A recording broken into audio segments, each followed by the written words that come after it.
Në thelb të nderuar deputet, ajo krijon mundësi që nxënësit dhe studentët nga një vend i Ballkanit Perëndimor të kenë qasje më të lehtë për të studiuar në universitetet publike të vendeve të tjera të rajonit. Marrëveshja vendos një kornizë të përbashkët që garanton qasje të barabartë në arsimin e lartë publik për studentët nga rajoni dhe lehtëson procedurat e aplikimit për studime në institucionet e akredituara të arsimit të lartë. Ajo mundëson që maturantët dhe studentët të kenë lehtësi për të filluar studimet në universitetet publike të vendeve të tjera të rajonit mbi bazën e kushteve dhe kritereve të njëjta. Po ashtu, marrëveshja siguron trajtim të barabartë për arsimim sa i përket pagesës, strehimit dhe bursave, sipas legjislacionit të vendit pritës, si dhe vendos standarde të njëjta pranimi për të gjithë aplikantët. Në të njëjtën kohë, ajo promovon zhvillimin e mobilitetit akademik dhe bashkëpunimit ndëruniversitar përmes programeve të përbashkëta dhe shkëmbimeve studentore. Me ratifikimin e kësaj marrëveshje, do të lehtësohet edhe qasja e studentëve nga Kosova në universitetet rajonale dhe do të vendosen standarde të barabarta në pranimin e studentëve. Për më tepër, marrëveshja e afron rajonin me praktikat e Bashkimit Evropian në fushën e arsimit dhe përbën, besojmë shumë, një hap të rëndësishëm drejt integrimit rajonal dhe zhvillimit të mundësive arsimore për të rinjt tanë. Marrëveshja gjithashtu, të nderuar deputet, parashef formimin e një komisioni të përbashkët, i përbër nga 3 anëtar nga secili shtet pjesëmarrës në këtë marrëveshje. Ky komision do të aprovoj rregullat e procedurës dhe një listë të përbashkët të institucioneve të arsimit mesëm, e cila do të shërbejë si bazë për njohjen dhe pranimin e kandidatëve në institucionet e arsimit të lartë. Është e rëndësishme që të aprovohet sa më shpejt, ashtu që Kosova të delegojë anëtarët e saj në këtë komision, ku tashmë anëtarët e tjerë kanë dërguar pjesëmarrësit, pra anëtarët e tyre. Unë ju falenderoj për ftesën, mundësinë dhe vëmendjen dhe jam këtu për t'ju përgjigjë pyetjeve tuaja. Ratifikoj në një procedurë sa më të shpejt. Kam 2-3 çështje që doja që ti më ngris, edhe ju në fjalën e juaj e thatë që vlen më shumë për institucionet e arsimit të lartë që janë institucione publike, apo jo? Jo publike, jo. Okej. Dhe kështu ka derivu prej procesit të Berlinit. Se nëse janë institucionet të akredituar, për mendimin tim disa prej tyre, sidomos në fushat të caktuara që kanë bëjnë me teknologjinë, që kanë bëjnë me drejtimet të cilat janë më shumë të aplikuara, të cilat hynë në përdorim të një ekonomie të lirë të tregut, do të ishte ndoshta mobiliteti edhe me rritur.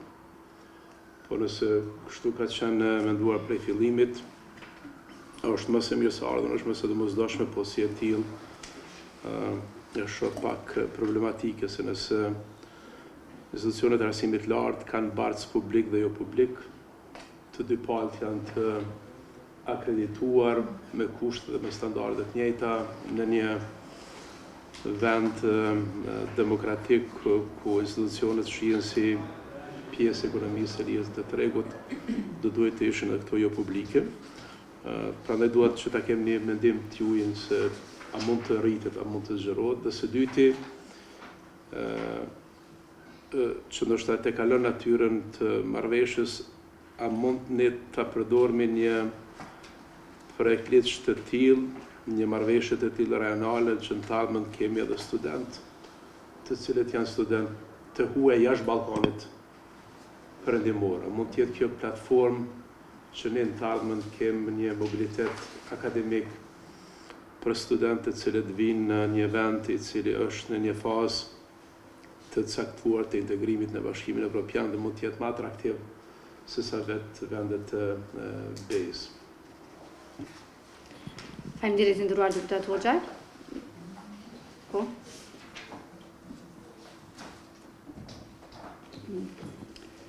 Faleminderit kryetare e komisionit, faleminderit ministër për prezantimin.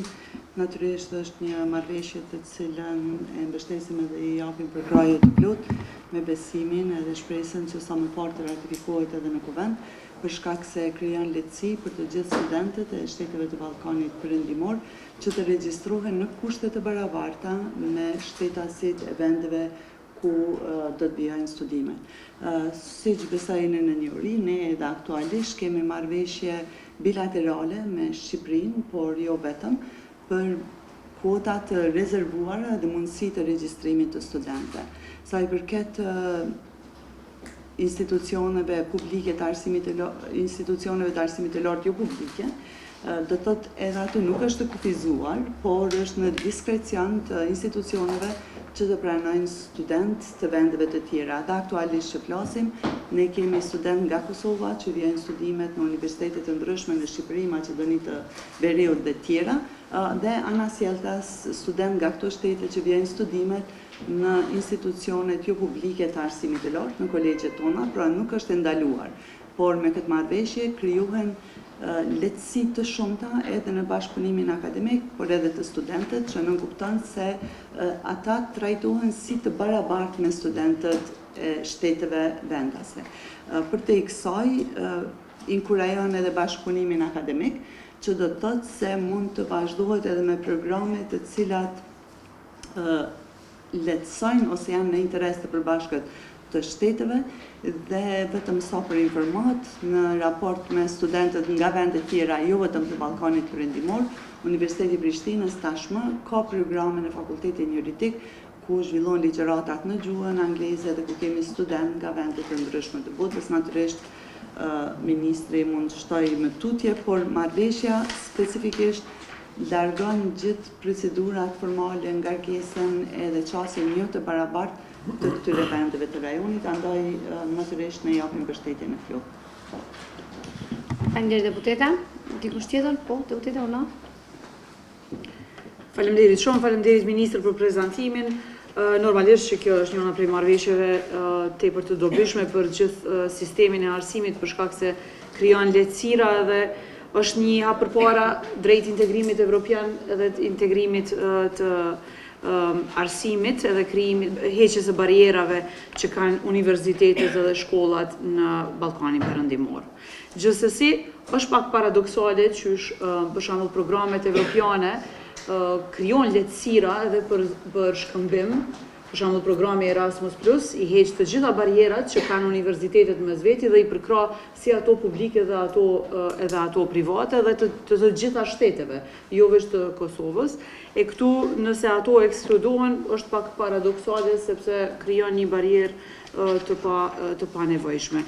Gjithsesi, është e rëndësishme që kjo marrëveshje jep edhe lehtësira për sa i përket njohjes së diplomave, edhe i jep lehtësira edhe sa i përket shkëmbimit. Si të tillë na e përkrahim edhe bëjmë thirrje që të gjitha universitetet i adaptojnë këtë bazë sa më shpejt që është e mundur edhe të marrin edhe të aplikojnë edhe me projekte edhe për shkëmbime në mes të universiteteve, po edhe me marrëveshje me universitetet evropiane. Faleminderit. Faleminderit deputeta. Dikush tjetër dëshiron fjalën? Ministër, nëse ke diçka, lutem. Po, faleminderit. Tërbesoj me sqarimin e ish ministres, e cila ka qenë pjesë e gjithë këtij procesi, dhe me faktin që komisioni që ngritet edhe ashtu do ta përpiloj listën e universiteteve të akredituara, besoj që kjo tashmë edhe e sqaron që edhe institucionet e arsimit lartë jo publik nuk janë përjashtuar nga përfitimet që sjell marrëveshja e tillë dhe mobiliteti i shtuar.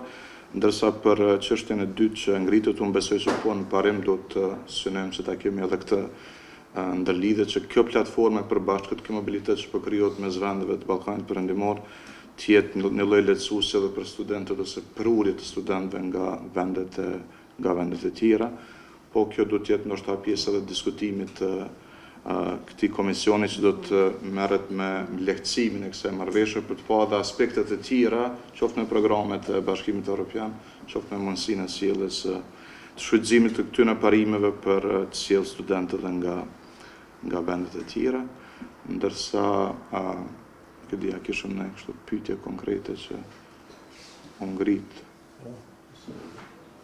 Jo, to ishën vetëm që shqetësime në raport me universitetet private, në shkak të po deputete? Ndoshta sa për sqarim edhe të çështjes që ngriti zonja Lushaku, do të thënë si Ministria e Arsimit, si qeveri gjatë viteve të fundit kemi rritur edhe fondin edhe kemi arritur që të jemi anëtar me të drejta të barabarta në Horizon, sikurse e dini, por po ashtu edhe numri i projekteve përfituese në Erasmus Plus është në ngritje progresive nga viti në vit. Do të thonë, mendoj që kemi një performancë të mirë dhe aty marrin pjesë edhe universitetet publike, edhe kolegjet private, edhe institute tjera të cilat janë të regjistruara veprojnë në Kosovë. Por si Ministria e Arsimit, ashtu siç besojnë në njëri, si Ministria e Arsimit ne rregullojmë dhe kemi përgjegjësi për institucionet publike të arsimit të lartë, për shkak se edhe ndajmë buxhet për to, edhe miratojmë numrin e kuotave, edhe ndihmojmë në infrastrukturë dhe gjithçka tjetër. Sa i përket kolegjeve private, ato veprimtaria e tyre rregullohet kryesisht nëpërmes të agjensive që janë në kuadër të ministrisë, pra kur ato marrin akreditimin për programe dhe licencimin për institucione, atëherë ato nuk kanë kufizime në regjistrim të studentëve, mund të regjistrojnë student nga cili do vend tjetër. Ndërkaq sa i përket institucioneve publike, për shkak se janë do të thonë marrin buxhet nga shteti dhe bashkëpunojnë me Ministrinë e Arsimit, për këtë arsye dhe kjo marrëveshje i rregullon specifikisht. Edhe sot që po flasim, cili do prej kolegjeve private ka të drejtë të regjistrojë student edhe nga vendet e Ballkanit Perëndimor, por jo vetëm nga ato, por njëkohësisht edhe qasje në fondet edhe programet e Erasmusit, por edhe Horizon e programet e tjera, Fulbright e plot të tjera. Pra, unë besoj edhe njerë që marrëveshja ka arrit një lehtësi për të gjithë studentët që dëshirojnë të studiojnë në universitetet publike, po ashtu për stafin akademik dhe inkurajon për një bashkëpunim të shtuar në mes të institucioneve publike të arsimit të lartë, pa i përjashtuar ato private që mund të jenë pjesë të kolegjeve pra private që mund të jenë pjesë e programeve edhe bashkëpunimeve në forma nga më të ndryshme.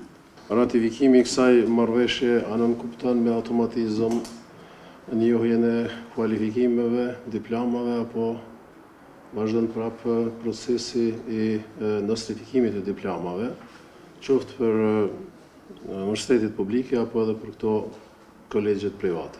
Faleminderit për pyetjen, tash sa i përket çështjeve ma teknike, besoj që këtu janë të rregulluara edhe në tekstin e marrëveshjes, por edhe në pastaj punimet që duhet të zhvilloj komisioni i përbashkët që ngritet ma tutje.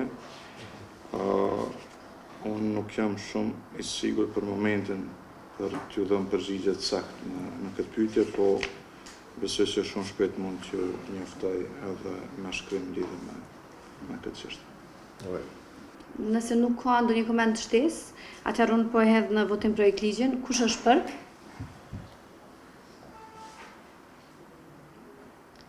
Faleminderit. Do të thënë unanimisht miratohet ky projekt ligj. Ministër, faleminderit për prezencën. Ju urojmë punë të mbarë.